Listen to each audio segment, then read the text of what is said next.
Hi, welcome to Allergy Dragon. My name is Martha, and I'm sitting on the couch today, so it must be another Allergy Dragon story, and I believe it is vlog number 7 for us. And I could be wrong, but I'm pretty sure it's number 7. I say that every time I'm counting. I really should have wrote it down somewhere else, I think. I'll do that next time. This is lucky number 7, or so they say. 7's always been one of my lucky numbers. I don't know, does anybody else have that?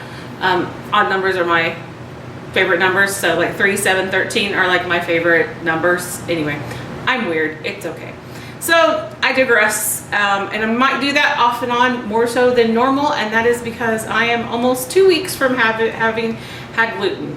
And I really wanted to kind of, you know, be brave today for one, and I'm saying be brave. I literally have no makeup on. I'll probably get a little bit closer to the camera because I'm not sure if you can really see it, but my face is still really broke out from the gluten and all the lovely things it does to me. But it'll be 2 weeks on Tuesday since I got exposed and ingested some gluten. I'm thinking it's a manufacturing error, but all things considered, I'm doing really well now. Not quite as brain fogged. I do have a little bit, but with me, I wanted to kind of go into how a gluten reaction affects me. And it is going to be a little bit different for everybody, so keep that in mind.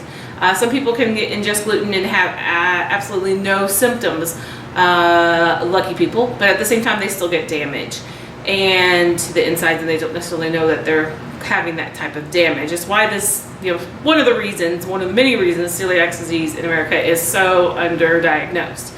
So I just kind of wanted to go over what basically happens to me when I get gluten, and maybe you all can share with me the things that you do, things that help, things that don't help. Because with celiac disease, it can be very serious when we get gluten. I know for me, I'm 10 years out.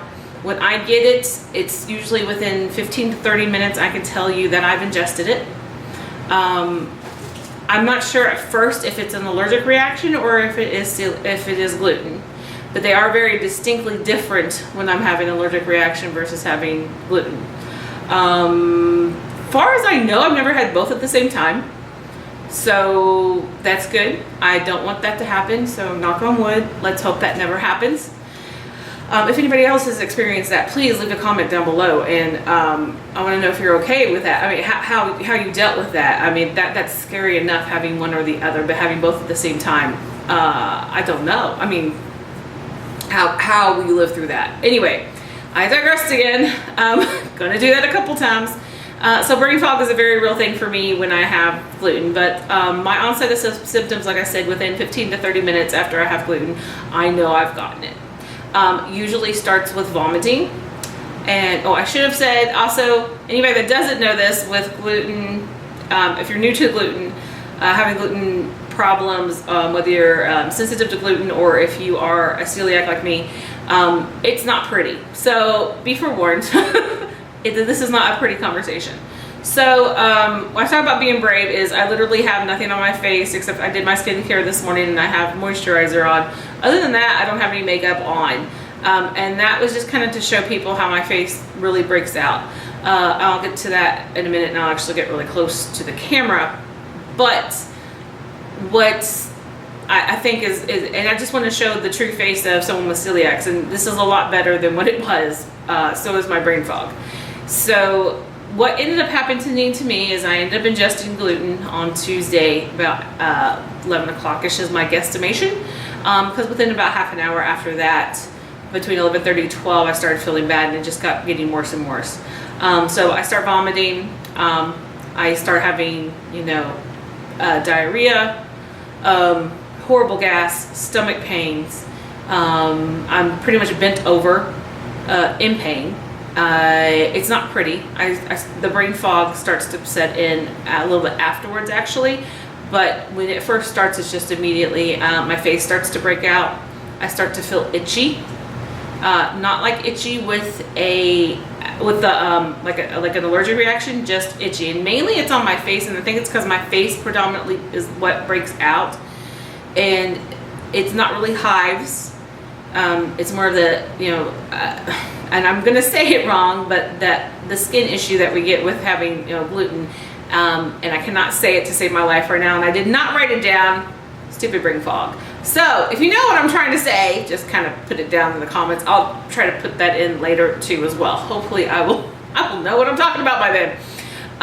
But the dermatitis, I'm saying it wrong still. Anyway, never mind. Going on from that. So that's part of it, because I used to have that problem beforehand. They thought it was eczema, blase. But so for me, those are big symptoms. And now that I have, it's celiacs, but it also affects the rest of our bodies. So I know there are some people that it affects their hearts and lungs and being able to breathe, because it is a systematic thing. Our body cannot digest that, and we've been going without it for so long. It's aiding our systems. It really does a big, huge number. My belly distends. I look like I'm about 6 months pregnant. So on top of already being fat, I look even fatter and ready to give birth. So yay, without the baby. Then, like I said, my skin, so I'll get a little bit closer for you to see. This is, like I said, about 2 weeks, and I'm taking my glasses off, but I'm not really sure, because I'm blind now without my glasses, what you're actually seeing. So I'll put them back on. I was trying to avoid the glare from some of my lights. Whoa, that's a little bit too close. Okay, some of my lights, but I'm not sure exactly what you're seeing, unfortunately, because I'm not on the other side of the camera. So I'm thinking I'll take some pictures too, and I'll post those as well, just so that you can have an idea of what I kind of look like if it didn't show up very well. Because I'm planning on writing a blog about it too, so I'll post this in conjunction with the blog. And I just, wanted to share with you all how unflattering, how unpretty it is to have celiac disease. And I really honestly don't have this, don't do this because, it's fun to say I have celiac disease. It's not. It isn't. If I could eat gluten, I really would. Not just because it tastes better, but because my life would be a lot easier. And it's a very serious thing when we get gluten. It's not a laughing matter. It's not a joke. I do take a lot of jokes with I have a really good sense of humor, I think, and I think we all have to get by in life. But sometimes when people joke about getting gluten, it's hurtful, because I can end up in the hospital, and so many people do end up in the hospital. It's way more than what you think. You can be to the point where you're dehydrated, so maybe you just need fluids. But it's systematic. It affects your body. With me this time, that was really scary, is I already have a fatty liver disease, which I just found out about a little over a year and a half ago. I ended up in the hospital with pancreatitis, found out I have a liver disease, a fatty liver disease, non-alcoholic anyway. And it's not the one that's related directly with celiacs. It's a genetic one that runs in my family, apparently. So this time when I had gluten, it triggered my liver. I ended up with my enzymes going up really high, which also triggered my face to stay broke out a lot longer, because it does affect your skin when your liver's going bonkers. I had a little bit of pancreas pain, but I did not have pancreatitis. Thank you, Jesus. I mean, really, seriously. So I didn't have to be in the hospital and have a hospital stay. But so many people do when you have gluten. And it's so frustrating when people think that we're just doing it or we're just talking about it. It's a little upset. And it is sometimes for people that just have a gluten intolerance. And that's not to say say that their pain's any worse than my pain. It's just, it's a little bit more serious for me, someone that has celiac disease, to have gluten versus somebody that has a gluten intolerance. By no means can I compare each other's pain. I just know systematically, I have proof that it's a lot harder on my body. And for me, I found out one of the hardest parts for me is to slow down and take rest, because that foreign object invaded my body, because I'm the same person as everybody else. I have to earn a paycheck. My day job needs me.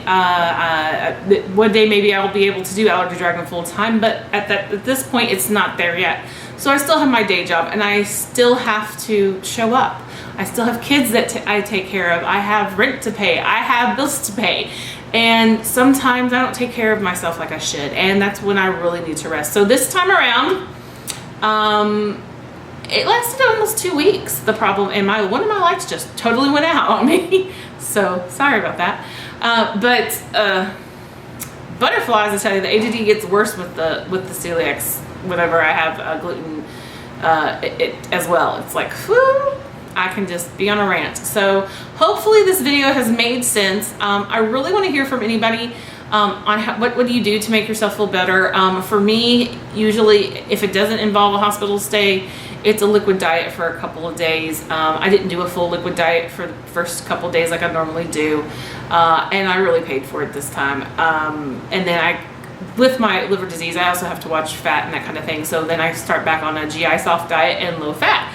So if anybody knows how that is, go ahead and put down in the comments. But I avoid dairy for a while afterward, just because it can cause inflammation on insect, and I seem to have a harder time digesting it then. Not that it's extremely easy to digest to begin with, but everybody's different who has celiac disease, so keep that in mind. I really hate it when people start hating on people about what works for them. You're not inside that person, and so that kind of thing. And plus, sometimes what you think is not hurting you may really be hurting you, but we're not the people to say that to other people, in my opinion. I think you should give everybody information, as much correct information as possible, and then let them make their choices as they need it to be. Because obviously I'm not a doctor. I can only tell you from my point of view and what I've experienced, and from what I know from living this life, and my daughters and my sons, and my son that has celiac disease as well, and what affects us. So again, I would love for anybody that would like to comment about what happens to you when you have gluten, whether you're celiac or gluten intolerant, or maybe you just have a wheat allergy or anything like that. Which obviously having a wheat allergy is going to cause you to have different effects than we will, because then it's more autoimmune. So it is autoimmune for us too, celiacs, but then not autoimmune is not what I meant to say, but immune affects your immune system. Plural. An allergic reaction. Anyway, still some brain fog going on. I apologize. So it's been like almost 2 weeks, so I apologize for anything that has been left by the wayside. I've had a rough couple weeks. Really, honestly, the past month has been kind of crazy. Problems with recording, whether it's problems with my just general life has gotten in the way, and it does for everybody. So I appreciate everybody that has checked in on me, that hasn't heard from me in a while. I really appreciate it, and it makes me feel really great that at least I'm helping somebody out there. Even if I only help one person out of all of this, then it's enough. And so like I said, just let me know down in the comments below. I'm going to go ahead and try to end this video because I think I have talked way too much, and another light just popped back on. Okay, so maybe there's something else going on in here. I'm not really sure. It's not Halloween. Anyway, it's July. So if you like this video, go ahead and hit like, subscribe, and ring the bell. That way you'll get more content from me. And down in the description, I'll have all my social media links, so you can follow me there. And, check out my allergydragon.com, and I will see you. Bye.